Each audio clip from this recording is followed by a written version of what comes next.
Bonjour, vous êtes bien sur la chaîne Papesse, je suis Eva. Bonjour, je suis Natisha. Alors aujourd'hui, avec Natisha, on a décidé de faire un tirage un petit peu particulier. Plutôt que de choisir quelqu'un, on a pensé faire sur les célibataires. Et en même temps, vous montrer justement quand vous nous appelez et vous dites voilà, est-ce que je vais faire une rencontre? Parfois, vous devez vous poser la question, comment elle voit ça? Vous nous demandez où, comment est-il, quand est-ce que je vais le rencontrer, etc. Alors, du fait qu'on n'a aucun prénom et aucune date de naissance, c'est sûr que parfois c'est pas évident. Donc avec Natisha, moi j'ai sorti l'impératrice qui peut représenter la consultante dans le tarot. Et moi, Natisha, la carte de la consultante. Voilà. Donc, on va faire notre jeu autour de cette personne. Et on demande donc à nos cartes, est-ce que cette personne, puisqu'on n'a pas de prénom, va faire une rencontre? Puisque vous êtes quand même beaucoup de célibataires à nous poser la question et à ne pas dormir la nuit. Donc, est-ce que cette jeune fille va faire une rencontre? Alors, je fais toujours mon jeu déjà de 6 cartes, moi, pour voir un petit peu ce qui va se passer. Alors parfois certaines nous posent la question et elles ont déjà quelqu'un en vue. Pourquoi je vous dis ça? Parce que vous voyez, quand je sors par exemple sur cette impératrice, moi je sors un consultant. Donc là, en guise de rencontre, on me dit que par exemple pour cette consultante, il peut y avoir déjà quelqu'un qui lui tourne autour. Seulement, on dit qu'il n'y a aucun dialogue entre eux. Ça voudrait dire qu'il peut y avoir autour d'elle, dans son travail ou au sport, ou en tout cas dans un milieu ou une activité qu'elle fait assez souvent, une personne qu'elle côtoie, mais qu'elle ne voit pas forcément. Ceci arrive très souvent, parce qu'il y a la carte du manque de dialogue. Ensuite, qu'est-ce qu'on nous dit? C'est bien dommage parce qu'il y a la carte de l'union. Donc s'il y avait dialogue entre eux, c'est une personne avec qui elle pourrait former quelque chose et avoir, vous voyez, on me le redit, une relation stable. Donc les cartes déjà sont bénéfiques par rapport à cette jeune fille. On dit que sur l'automne, donc apparemment, elle l'a autour de lui, mais rien ne s'est fait. On parle de l'automne. Donc ça voudrait dire que s'il va y avoir quelque chose, ou du moins il va y avoir quelque chose, on nous donne la période de l'automne. Donc ce monsieur, voilà, pour l'instant il n'y a pas de dialogue, il est autour d'elle, il l'a peut-être repéré, mais il se manifestera en automne. Et la dernière carte dit les blessures. Alors les blessures, est-ce que c'est la consultante qui pour l'instant a des blessures et qu'elle est, comment on va dire, repliée sur elle-même, qu'elle ne voit pas trop qu'il y en a un qui se meurt d'amour pour elle, c'est possible. Je vais quand même demander, parce que parfois, ça peut être l'homme. Non, c'est bien elle. Parce que sur elle, on dit, oui, mais tous les espoirs sont permis. Donc, vous voyez, parfois, bien sûr, c'est plus facile quand on a votre prénom et votre date de naissance, parce que là, on s'en va sur une personne lambda, mais ça vous laisse quand même comprendre comment on fait le jeu et comment on demande. Donc parfois vous nous demandez mais où je vais le rencontrer, comment, et c'est pour ça qu'on essaie de vous expliquer. Les cartes ne nous donnent pas forcément la réponse.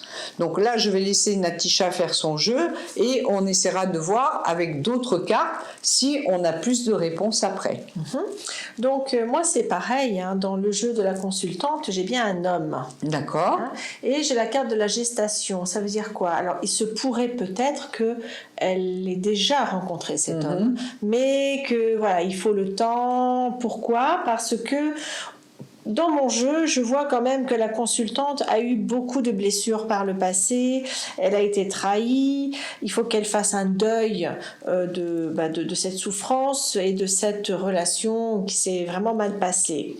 Donc, c'est pour ça qu'on me dit qu'elle réfléchit beaucoup et qu'elle n'agit pas tout de suite, vous voyez, elle se met au repos. Ça veut dire qu'elle est un peu en retrait et tout. Mais elle pourrait se surprendre, la carte de la surprise, elle pourrait se surprendre parce que plus on va avancer dans le temps, plus j'ai l'impression que cet homme va se manifester et qu'il y aura une histoire qui va naître, qui va lui apporter un équilibre. C'est ça. Voilà, qui va lui apporter l'équilibre. Et c'est vrai que ça va être quand même une surprise pour elle. Et tant mieux, hein, je dirais tant mieux.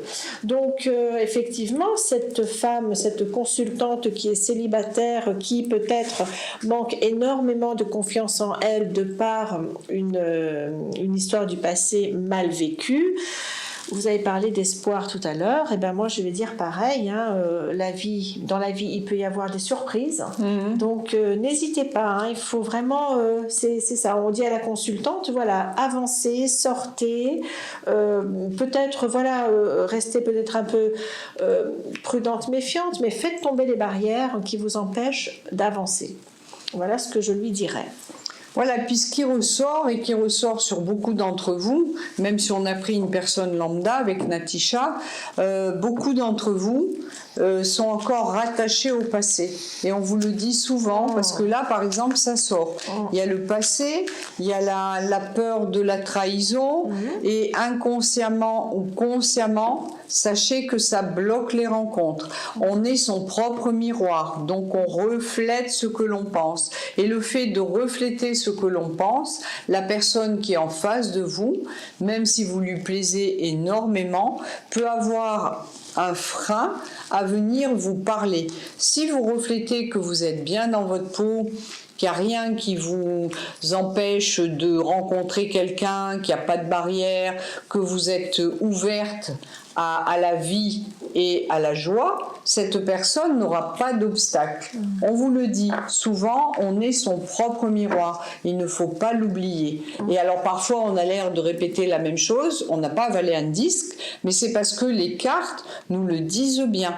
Voilà. Et par exemple, ça c'est un jeu typique qu'on fait, si même on veut s'entraîner des fois pour certaines choses, il ressort bien que sur la consultante, on lui sort plein de blocages. Donc en fait, pourquoi elle n'a pas rencontré quelqu'un pour l'instant ? Parce qu'elle se bloque toute seule. Elle se bloque parce qu'elle a peut-être peur, parce qu'elle n'a pas vraiment envie de rencontrer, ou elle a envie de rencontrer mais à certaines conditions. Donc ce jeu, je trouve, nous montre bien qu'à un moment donné, vous voyez, à un moment donné sur la carte du lâcher prise, je trouve qu'il y aura je sors qu'il y aura une rencontre et qui sera une rencontre importante et décisive pour elle. Donc souvent on vous dit lâchez prise et les choses arriveront. Voilà.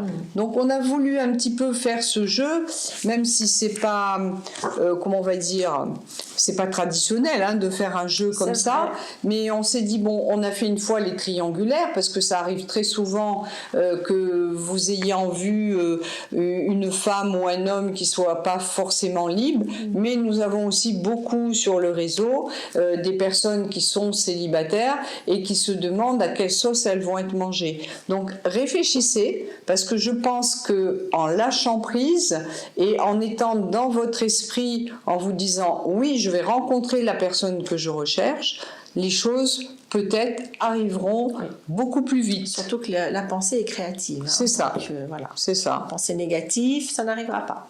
Voilà, donc c'était un petit jeu un petit peu particulier pour essayer de vous aider dans vos recherches de l'amour inconditionnel. Voilà, à très bientôt sur la chaîne Papesse. À bientôt, au revoir. Au revoir.